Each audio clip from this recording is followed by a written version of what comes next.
How did you and Gus meet? Gus.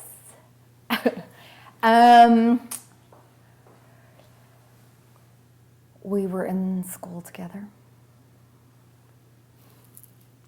I'm a little younger than he is. We were at a small Christian school that had basically 7th or 12th grade on one hall. It's that big.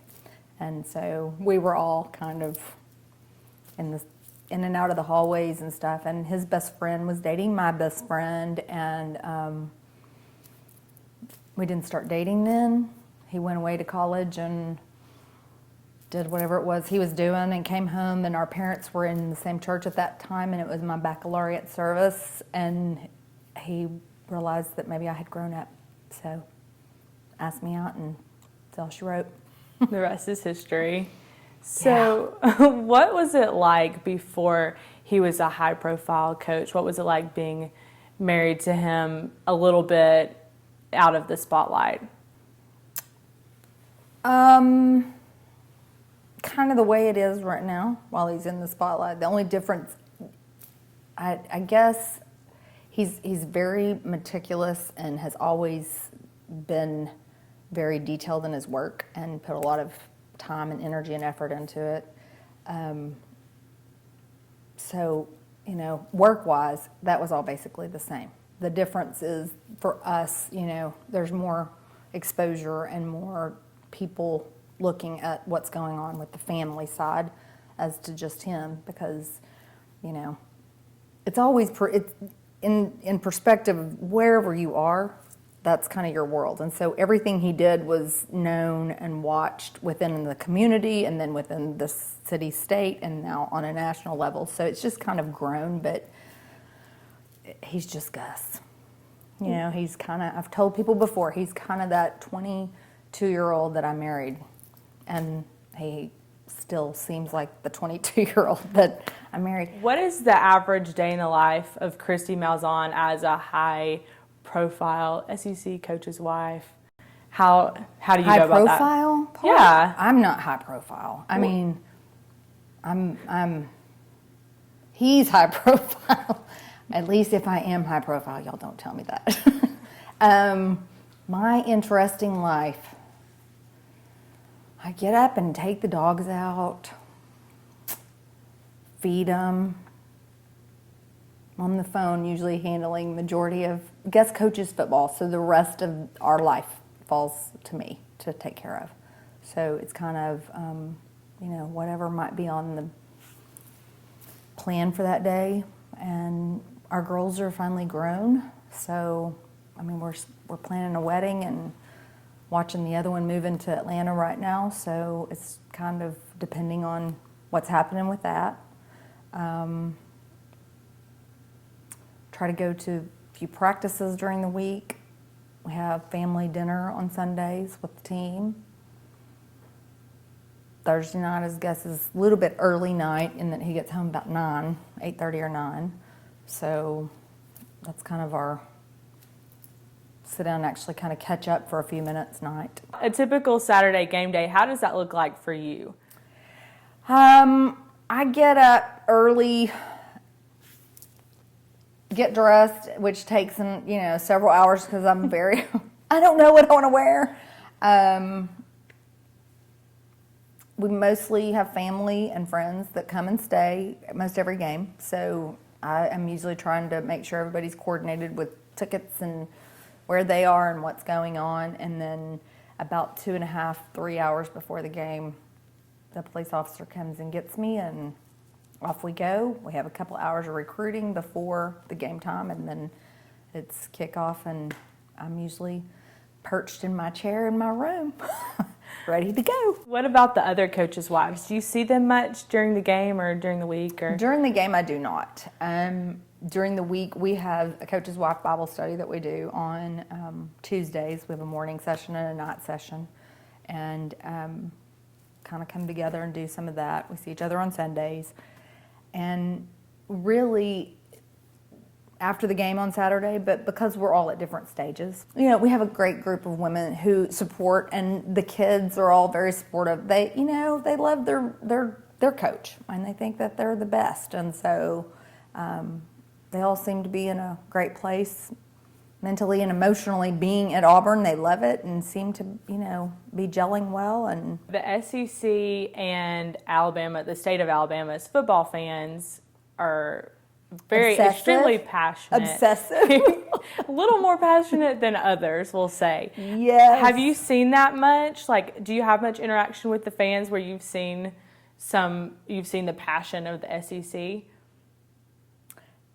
Seriously? I mean, seriously? If you live in the state of Alabama, you've seen it. Absolutely. I mean, of course, I'm partial. I feel like our fans are the most educated, the most logical, and the most passionate. Ours are the best, But yeah, I mean, there's all sorts of different levels, and there's been some crazy stuff, and you just kind of. My favorite thing is always, well, I'm rooting for, and then they'll give you a different name, but we really like you. Yeah, don't care. That's the Move worst, on. I think, when they're like, oh, well, I root for Auburn when I'm not rooting for my team. I'm like, you know what? It's fine. You don't have to root for Auburn. I'm really okay. I have more with respect you. when you say you don't like Auburn as much as I don't like your team or whatever. We tell kids that are coming in for recruiting, you will know quickly whether you belong here or not. And it truly is one of those things that Gus and I, when Gus went to work for Arkansas 2006, we came here for the game. And Auburn was ranked number 2 in the nation, and Arkansas was not really ranked that I remember. We may have been 25. I don't think so. We beat them. We were at Arkansas then. Came away, and absolutely both of us, when we got back home, I went, man, there was something different there. It was like the fans were the most polite. They wished us well and we'll be rooting for you and great team and that was a great game and y'all be safe going home. And there was just something different. And we saw it, we knew, and little did we know a couple of years later that that's what God had intended for us to be back here, or to be here the first time around. What have you learned about your marriage since you've been at Auburn? I have learned that I'm married to an incredibly strong individual who is even more committed to what he was created to do than what I ever dreamed before. And that truly, we live every day in just such, it sounds cliche, don't want it to be. We truly function out of, we are honored and blessed to be here. This is not something that we ever dreamed would happen. We know it can leave at any time, and we realize that, truthfully, we didn't get us here. The Lord has placed us here, so when He's ready for us to be gone, we'll be gone. So. What about your best piece of marriage advice? I know your daughters one's getting married, one's engaged. What advice have you given them or that you would give to someone that you've learned? My best piece of marriage advice. Mine and Gus's might be a little different. So,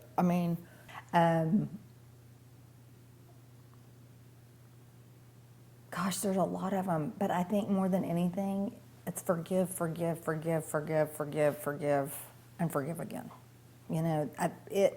Love covers a multitude of sins, and it really is one of those deals that the more you can see them of doing unto them as you would have them do, not as they're doing, because that's the whole thing, and forgiving it, because he, as precious as he is so not perfect. So not perfect. But neither am I. I've seen a lot of scripture in your house, and you've said that you've had Bible studies with the coaches' wives. Can you tell me a little bit about that and how important that is in your life? Yeah, it's just kind of everything to me. I don't want to sound cliche. It just truly is in every part of who I am, and that is that I know I am pretty, yuck all the way to the core. And so I'm just really thankful that God has seen fit to continue to love me and take care of things and truly constantly having to forgive me. I mean, it's just a thread. It's a very important piece of our foundation on who we are and how our marriage has even survived up to this point. What about after a football game? I've noticed when I've been in the press conference, you've come in after, just strutting in, standing over on the side and watching him, supporting him through the press conference. And then I've noticed y'all afterwards walking out, together, hand in hand. Can you tell me a little bit about that and what the plan, like after that, I know if it's a win, you go to Waffle House or whatever, but. Well, and actually after we leave media, we go into radio, then we go to TV, and then we go to Waffle House. Number one, for him, it's just there's a person here who knows me, loves me regardless, and it's kind of a support factor. Mm-hmm. On the other side of it, sometimes it kind of just will soften the atmosphere a little bit. It reminds the reporters as they're shooting questions, good or bad, he's just a guy. He's a human with a wife sitting right over there. So just kind of, it's just kind of one of those things that I just want to be there to make sure he knows, first and foremost, he's Gus. And just Gus, and it's okay. Win, lose, or draw, because you're going to have a little bit of all of it. And so, but yeah, I actually answered a question or two in the press conference a couple of years ago when he was coach speaking, and it was getting a little annoying for all of us. Can you tell me about that? It was after the Iron Bowl, 2013, and they asked him if it was one of his greatest moments, and he started in with his, against your rival, to go to the conference championship, and I'm like, yes, just say yes. And so he went, yes, it was. So everybody laughed and, thought that was really funny. But I was just like, okay, enough with this. Get on with it. Yeah. Back to, you're just Gus, but answer the question kind of thing. What about that game? Like, how crazy was that with the press conference? And, were you able to keep your cool? I think I would have, run down the field screaming. Well, I was positioned for overtime in the room. I had started out, and then when they said they were going to kick, I just knew it was going to be overtime. So I needed to hold my position until, and about midway through the kick, I realized it's not going to make it. And so we went running, but it truly, they said it registered on the earthquake, Richter scale kind of thing. And truly, because of where I am, I'm under the bleachers in the door was rattling. And so it was kind of a scary thing, but yet, you're just in the adrenaline rush of that moment of, oh my goodness, because it was kind of a cool win. What is your favorite Auburn tradition? Oh, I'm pretty partial to the eagle flying, but truly, I think one of the coolest things is that the cheers that are done are all the same cheers, and it's whether you're 2 years old learning them or you're 90 years old that you've been doing them all this time, they've stayed the same. When you get here, it's a little on the weird side that, wait, did they just do 2 bits, 4 bits? They just did 2 bits, 4 bits, right? They didn't do a creative 2 bits, 2 bits, 4 bits, 6 bits, no. But it's really, after you're here and you start to realize it's just a really, I don't know, it's tradition. That to me is what screams tradition, because it's made it throughout the years. There's not something new all the time. And it's in the fabric and in the core of all of them. Every fan, every person that's gone here knows it all together. This week, it's coming up on a bye week, and so what are you going to do? What are your plans for Saturday? I'm actually going to go to a coach's wife's brunch, and Gus will be recruiting. I think there's high school games both Friday and Saturday night, so he'll be gone. So he'll be at the office working Saturday during the day and then out that night, and so it'll be a typical work day for us, but I wouldn't want him doing anything else. I'm very thankful that he gets to, go coach. Because while it has some yucky parts to it, no doubt, one of the coolest things is we get to be part of it. I mean, if he was an accountant, we wouldn't go watch him do the books. You know, we wouldn't, tax season wouldn't be all that great.